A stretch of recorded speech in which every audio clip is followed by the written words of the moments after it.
Purong buko talaga. Kaya nga. Hindi kasi ang Oo. siguro ako din, busy siguro yun. Hindi, tulog yan. Akali na kasi nagigising eh. Ngayon gising na. Sinusudan ka na. Ah. Nagagawa ng kaso.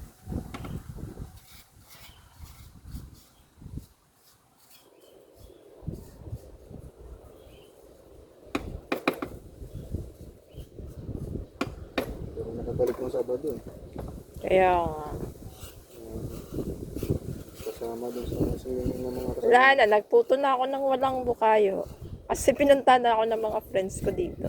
Wala rin kasi yung buko nun. Sa weekend. Ito dumating.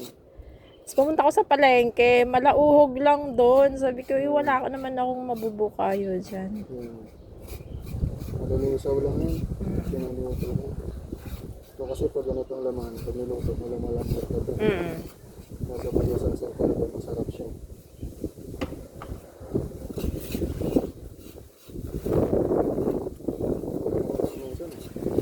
Bukayo.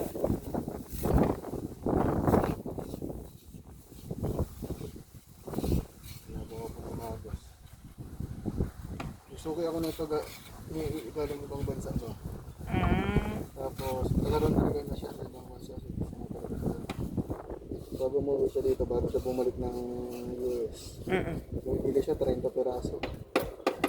Nagawa niya, binabukayo niya lahat. Binubukayo. Pinadala niya dun. Sa ibang bansa. Oh, matagal din naman Hindi kasi nasisira ito. na-expand ng bukayo eh. Pinadala niya lang sa jar. Iwalay-iwalay. Para at least hindi niya daw masyadong ano ba. True. Saan ba ang binibili nito? Hindi pala dadala niya pala sa ibang bansa. Ako nakakapunta yung bukayo dito. Sana all bukayo na lang. Nakakabot na sa US eh. Madali rin naman gumawa niyan. So ito pag nagluluto ka nito, sinasabay mo ng asukal. Hindi pa masyado. Pinapakulo ko pa yung meat mismo ng buko. Asukal mo. After, saka na yung asukal. Anong kulay ng asukal mo ito? Mascobado. Bago talaga yun. Oo.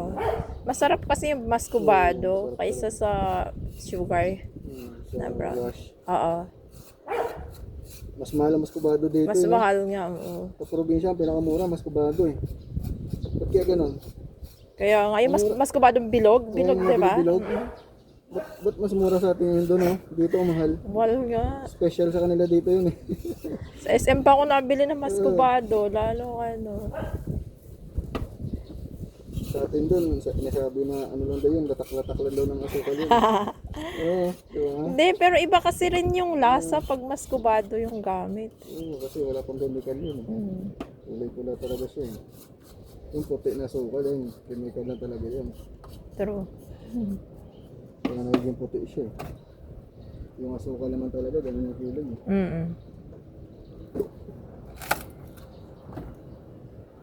Dami namin lagi dating ganyan eh. Kasi yung tropa ko, truck driver ng ganyan eh. Sa pagawaan sa Negros, sa Victoria, Oo. pagawaan ng mga sukal. Truck driver siya doon, yung mahabang truck talaga, dinadala sa Iloilo. Isang beses nagbasa ng ulan. E di, yung mga sugar? Dinala niya sa amin doon, tapos binilad namin sa sa court, basketball court. So yung court namin doon, di COVID eh. Dinala niya doon. Ewan ko ba't nagiging bilog? Siguro hinulma din yun sa baon ng niyog, no? Mga mascobado sugar.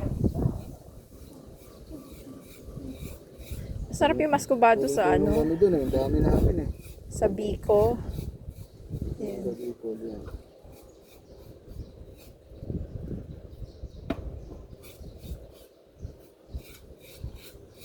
Sukal ng tubo.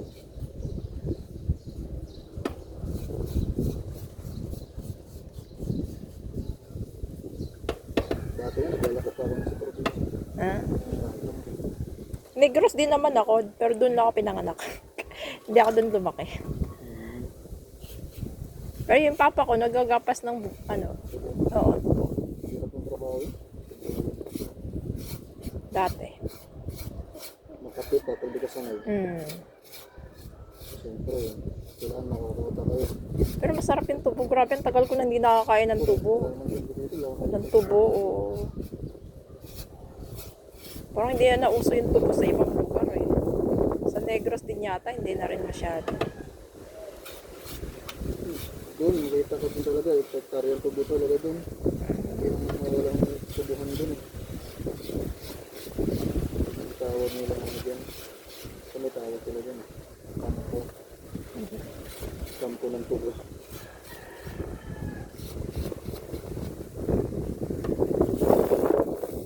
Hangin. Kailan kaya yung bagyo na naman? Dito, meron kayo. Dalawa.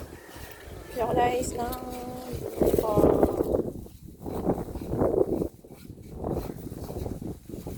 4 pieces na buo. Pero kasama natin mo, hindi na kaya ng engine eh. Kaya ng bata kay nakasas ko.